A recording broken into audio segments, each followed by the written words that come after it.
how to pace a marathon to reach your marathon goals, whether that's a PR or just to finish strong. This is something that I just recently coached an athlete in very successfully, and she did really well in her marathon and got a PR and beat her time by about 10 minutes. So there's a lot of different strategies that go into pacing for a marathon, and I'm going to go through those today. First off, the marathon's a really challenging distance, both mentally and physically, and eventually it's going to start to feel challenging physically and mentally, and it's going to hurt towards those last miles, especially if you're pushing yourself and trying to reach that marathon goal. So it's just as much about mental toughness and grit as it is having a good pacing strategy and a good fueling strategy and sticking to your fueling plan to pace a marathon very well to reach your goals. To go into the pacing strategy, first you want to run smart from the start.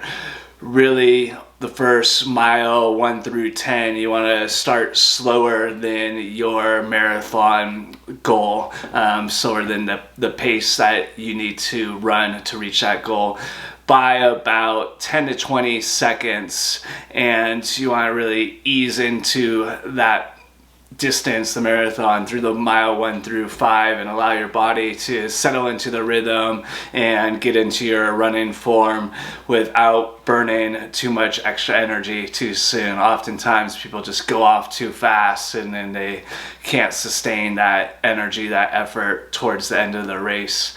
And then mile 6 to 10 is when you want to gradually start easing back into your goal pace for the race to reach that goal. So now mile 6 to 10, you're pacing at that goal pace, and you want to take advantage of any favorable course sections that might allow you to get a little bit of extra time by staying smooth and controlled. For example, a short downhill, you might want to hit it a little bit harder and then get back into that marathon pace.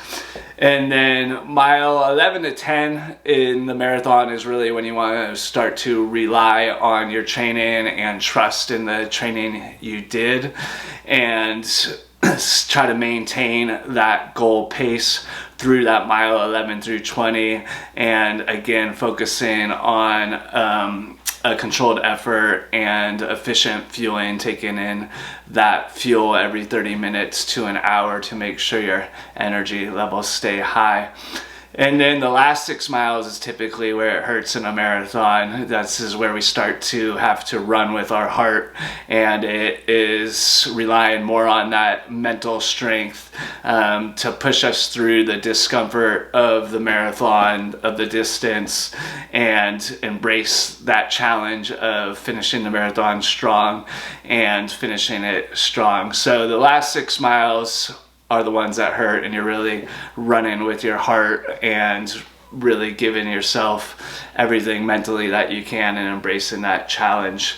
And that's where a lot of the mental strategies come in. And what does running with your heart mean in a marathon? Again, those last 6 miles of a marathon are when mental toughness makes the biggest difference. And this is where positive self-talk, mantras, and mental reframing become your best tools for success to reach that marathon goal.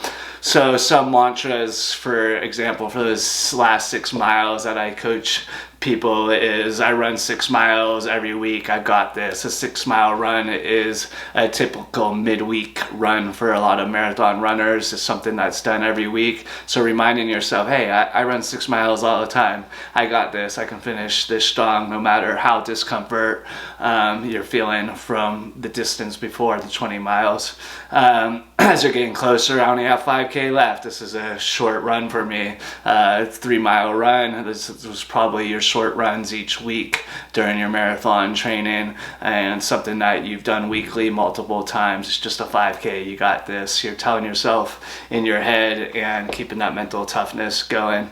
And another cue I like to use is just 1 mile at a time, one strong step at a time. I remember when I PR'd a marathon and was going for a sub 3 hours, so pretty fast marathon for me anyway. And those last miles, I was just one more step, stay strong, and just kept reminding myself that to stay mentally focused on my running stride through the finish line and to reach that goal of feeling good, finishing strong, and feeling accomplished. Looking at running a marathon, form and fueling and focus also come into play to reach those marathon goals.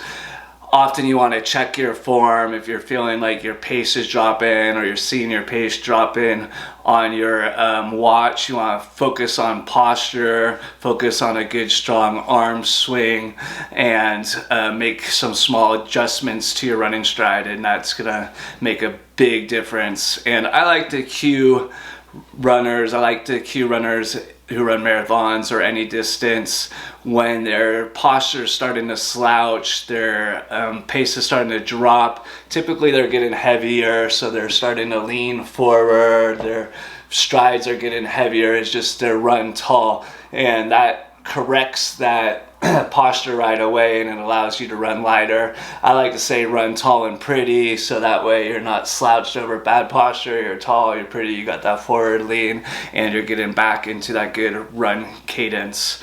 Another cue I like to give is tapping my fingers, whether my index or my middle finger, with my thumb as I run, and that just reminds me to stay light and relaxed. So for running, when your form's breaking down or you feel like you're getting heavy, you can start tapping your fingers, and that allows you to relieve some of that tension and run a bit lighter, a little bit more focused, and staying relaxed and focused on that run form.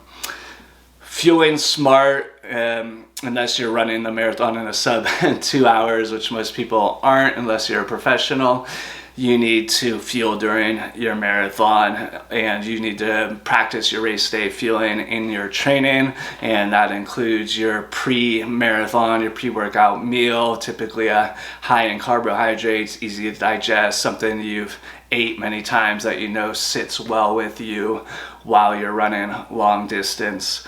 And then I coach most athletes to aim for 150 to 250 calories per hour, and I coach calories just because it's simple on the sports nutrition, both on hydration as well as gels and blocks. It says the calories, and it's really quick to read, so you know how many calories are taken. And all those sports nutrition supplements are carbohydrates, so when you're looking at the carbohydrate total, it's 30 to 60 grams of carbohydrates per hour. And for longer distances, longer than the marathon, ultra distances, or Ironmans, you can bring it up to 90 grams per hour of carbohydrates per hour. And then also making sure you're staying hydrated with 16 to 24 ounces of fluid, taking in some sports drinks or some electrolytes, typically 300 to 420 milligrams of sodium per hour, and up to 600 on hot, humid conditions. So those are things you should practice and find that sweet spot for you, what works for you for the marathon distance or other distances that you're running, because these same strategies work for shorter 10Ks when you're running fast and hard. They work for half marathons, ultra events. We're just talking about pace and strategies for the marathon today. So dehydration and glycogen depletion are the two biggest culprits of hitting the wall or bonking. That's what we want to try to prevent by making sure we stick to our fueling strategy and fuel smart during our races. And then another tip for focus, here's a tip for focus on running while running a marathon, is to look up and take it all in. So keep your head up, don't look down. I was just talking about slouching, you don't want to look down. When we look down, we tend to internalize pain and self-doubt. And when we look up, we use our peripheral vision, and we take in the crowd, we take in the scenery, we have gratitude for being there, and our energy levels come up, and that allows us to maintain a higher pace. And studies show it reduces a lot of stress, and it keeps a steady performance. So again, when you're running, you don't want to look down, because that's going to internalize those painful moments. It's easy when it starts hurting, right? Those last 6 miles, you're like, oh, this sucks. And then you start mentally getting in your head. So you want to look up and have some gratitude. And again, start taking in some of those mantras. And you want to get rid of that negative self-talk. So anytime we're doing endurance events, we want to eliminate as much internal negative self-talk as possible. We don't want to bring ourselves down by saying things like, this sucks, oh, it hurts, I can't do this. You want to keep as positive as possible. And a good way to do that is reframing what you're thinking when it does get negative. So an example is if a negative thought creeps in, like my calf hurts, you can shift your focus and you can say, oh, my calf isn't feeling great, but my glutes are feeling really strong. I'm gonna run from my glutes. I got this. I'm feeling strong. Or my arms are relaxed and powerful. I have a good swing, even though I'm feeling a little bit of discomfort in my calf. I'm still strong in my upper body. I can still get some powerful swings and momentum forward to that finish line. Or if you're thinking, oh, my right calf hurts, just sucks, you can say, oh, but my left calf feels great, and start focus on running from there, from your strong muscles and those areas that are feeling strong. The last thing I coach athletes in, and I talked to a large group of ultra runners before the San Diego 100, so definitely a lot further than a marathon. What I'm talking about now is just committing to the finish. So you just commit to finish no matter what, no matter how discomfort it gets, or how things feel, or if things just didn't go your way or were out of your control, such as maybe there was rain or there's a really hot day and you're not going to reach that goal pace. That's okay. It's still a great accomplishment to reach the finish line and cross that finish line as a marathon finisher. A very small percentage of our population is able to run a marathon, so you get to do this, and you should have some gratitude to be able to go out and do this and enjoy running. So you want to commit to finish the races that you sign up for, and this will keep you moving forward even when the fatigue sets in. And remember that endurance and marathons, it's a test of resilience. Whether you're having the race of your life or facing unexpected struggles, just remember, again, you're lucky to be here. And on race day, don't take a single mile for granted, and make sure that you run with strength, and most importantly, run with your heart. Hey, if you have any questions, these are my tips for pacing for a marathon and having a good strategy to go into the marathon, both pacing wise as well as mentally with some grit and having. Those are my pacing strategies for running a strong marathon, reaching a PR, or just hitting your marathon goal, feeling good and accomplished at the end of the race. And again, these same strategies work for any endurance event, whether it's a longer, shorter run, or triathlon, or even an ultra distance. If you have any questions, let me know. If you need more help with pacing, make sure you reach out, ask some questions, and I'd love to discuss marathon pacing with you, as well as those mental and those fueling strategies.